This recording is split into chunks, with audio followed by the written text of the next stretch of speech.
तमाम नेता हमारे देश के, प्रदेश के, हम सब एक जैसे एक मत हैं। और ये बात सच है, मुरारी मीणा जी का नाम कांग्रेस पार्टी ने सर्वसम्मति से चुना था और सबका मन था कि वो व्यक्ति है जो सब लोगों को साथ लेके चल सकता है। मैं आपसे निवेदन है, 19 तारीख का भी समय है, हम सब लोग मिलकर काम करें। और मेरा आपसे आग्रह है, ये छोटे मोटे टांग खिंचाई टोका टाकी चलती रहती है, लेकिन ये बड़ा चुनाव है, ये देश का चुनाव है, आने वाले भविष्य का चुनाव है। इसमें कांग्रेस पार्टी को राजस्थान से हमें कामयाब बनाना है और दौसा लोकसभा क्षेत्र को नंबर 1 पर लेकर आना है। सबसे बड़े बहुमत के साथ दौसा से चुनाव जीतकर जाएंगे, तब मुझे लगेगा कि हम लोगों की हमारी साथियों, आज मध्यम वर्ग और गरीब तबका, उनसे पूछो महंगाई के क्या हाल है। आज जो शिक्षित बेरोजगार दर भटक रहे हैं, उनके क्या हाल है। हमारी सेना में भर्ती को बंद कर अग्निवीर की योजना चालू कर दी है। विश्वासघात करने के साथ साथ लोगों को भ्रमित किया जा रहा है। इसलिए चुनाव सिर्फ मुरारी जी को सांसद बनाने का नहीं, ये चुनाव सिर्फ कांग्रेस और भाजपा में से एक चुनने का नहीं, ये चुनाव भविष्य में हमारे गणतंत्र में, हमारे लोकतंत्र में, हमारी संवैधानिक संस्थाओं को सुरक्षित रखने का चुनाव है। 70 साल से जिन संस्थाओं को हमने पोषित किया, न्यायपालिका हो, निर्वाचन आयोग हो, इन संस्थाओं को हमने जिंदा रखकर इनकी पारदर्शिता को सुनिश्चित किया था। आज आप देख रहे हो क्या हो रहा है। आप सबने देखा होगा, चंडीगढ़ में चुनाव हुए थे महापौर के, वहां निर्वाचन अधिकारी बैठ के वोटों को खराब करने में लग रहा था।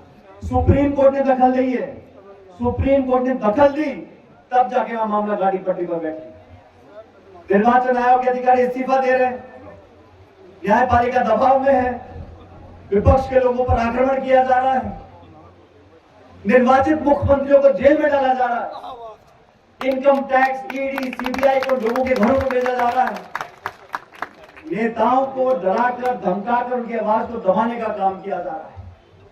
अगर विपक्ष को उनके खातों को बंद कर दोगे, उनके खाते बैंक अकाउंट सीज कर दोगे, 95% जो छापे पड़ते ईडी के, वो विपक्ष के नेताओं में पड़ते हैं।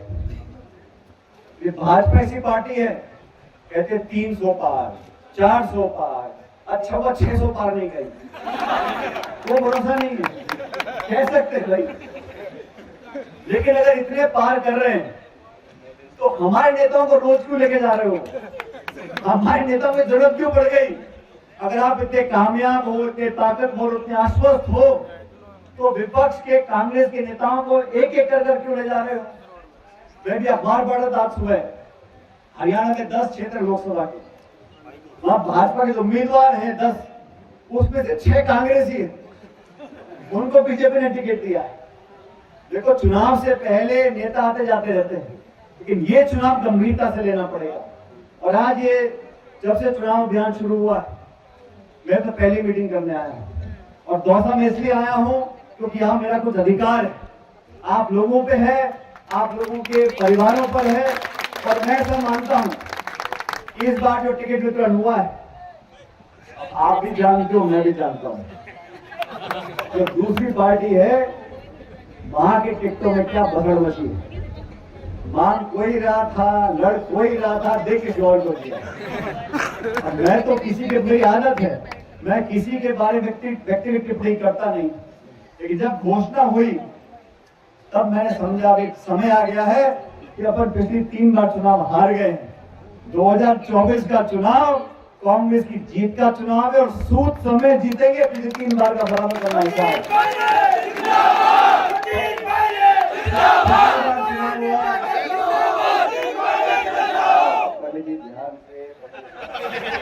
जब से रिटायर हुए तो थोड़ा जोश आ गया।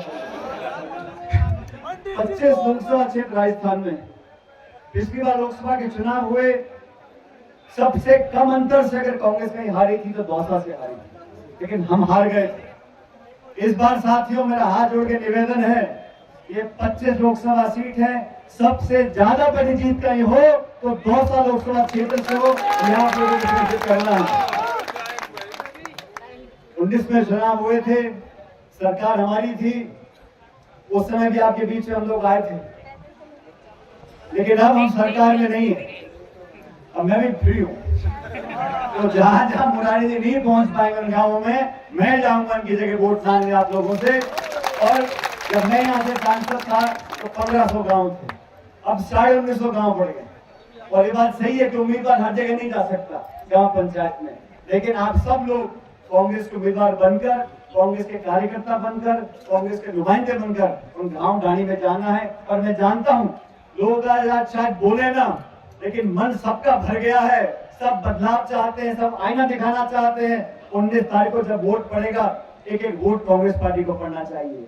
पिछली बार चुनाव हुआ, अखा तीज हो गई, सब जीवने पहुंच गए, कोई ससुराल, को माई के, को बारात में, कोई यहाँ, कोई वहां, वोट पड़ गई कब। इस बार वो गलती नहीं करनी। और देखो इतिहास बता दो तुम्हारे को, मुरारी जी ने कहा इतिहास के बारे में, और ये बात बड़ी गंभीरता से सुनना आप लोग। ये जो हमारे साथ में खड़ी हैं, ये हमारी पहले उम्मीदवार हैं, सविता मीणा जी 19 में लड़ी थी, पार नहीं पड़ी। लेकिन आप देखो पिछले 20 सालों में मुरारी जी जहां चलते हैं, उससे पहले सविता ही चलती है। सविता जी जाती है, झाड़ फूक करके रास्ता साफ कर देती है, फिर मुरारी जी जीत जाते हैं। पानी कोई हो तो नंबर मुरारी जी का आ गया।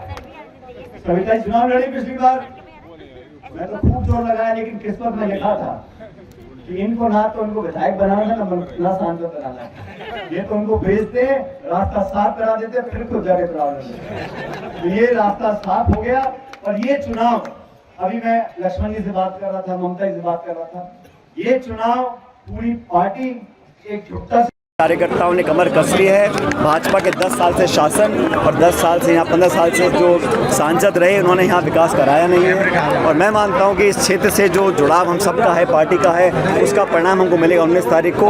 और 36 कौम के लोगों ने यहाँ पर ये आज मन बनाया है कि सबसे ज़्यादा अधिक अंतर से कहीं जीतेंगे कांग्रेस पार्टी में, तो हम दौसा से जीत कर जाएंगे। 35 साल तक पायलट परिवार यहाँ जमा रहा, लेकिन 3 बार से नहीं बन पा रही कांग्रेस की। वही लोगों ने आज कहा है कार्यकर्ताओं ने कि पिछले 3 बार हम चुनाव नहीं जीत पाए, ये चौथा चुनाव है। इस बार पिछले 3 चुनावों का सूद समेत हम लोग हिसाब बराबर करेंगे और ऐतिहासिक रिकॉर्ड मतों से यहाँ से मुरारी मीणा जी सांसद बनकर जाएंगे। कांग्रेस नारा दे, वो बीजेपी नारा दे रही है 400 पार। बीजेपी नारा दिया था किसान की आमदनी दुगनी करेंगे, नारा दिया था 2 करोड़ लोगों को रोजगार देंगे, नारा दिया था महंगाई कम करेंगे।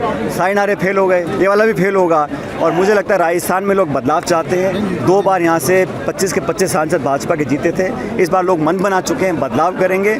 और घमंड और अहंकार में जो आक्रमण की राजनीति हो रही है, विपक्ष की आवाज़ को दबाने का काम किया जा रहा है, एजेंसीज का दुरुपयोग हो रहा है, संस्थाओं को खोखला किया जा रहा है, पारदर्शिता को समाप्त किया जा रहा है, इस सब के विरोध में लोग वोट डालेंगे। और मुझे लग रहा है इस बार इंडिया अलायंस का बहुमत आएगा, सरकार हम लोग बनाएंगे। सर, नरेश मीणा ने भी निर्दलीय तबियत कांग्रेस में शामिल हुए हैं और आज फार्म भी लगा दिया है। हमेशा प्रदेश में मुख्य मुकाबला भाजपा कांग्रेस का होता है, इस बार भी ऐसा ही होगा। और जहाँ जहाँ हमारे उम्मीदवार उतरे 25 जगह में से हम समर्थन भी कर रहे हैं, इंडिया अलायंस और कांग्रेस के उम्मीदवार जीत कर जाएंगे। आपके वो मानते हो, आपकी बात मानते हैं, कांग्रेस पार्टी ऐतिहासिक मतों से जीतेगी यहाँ से।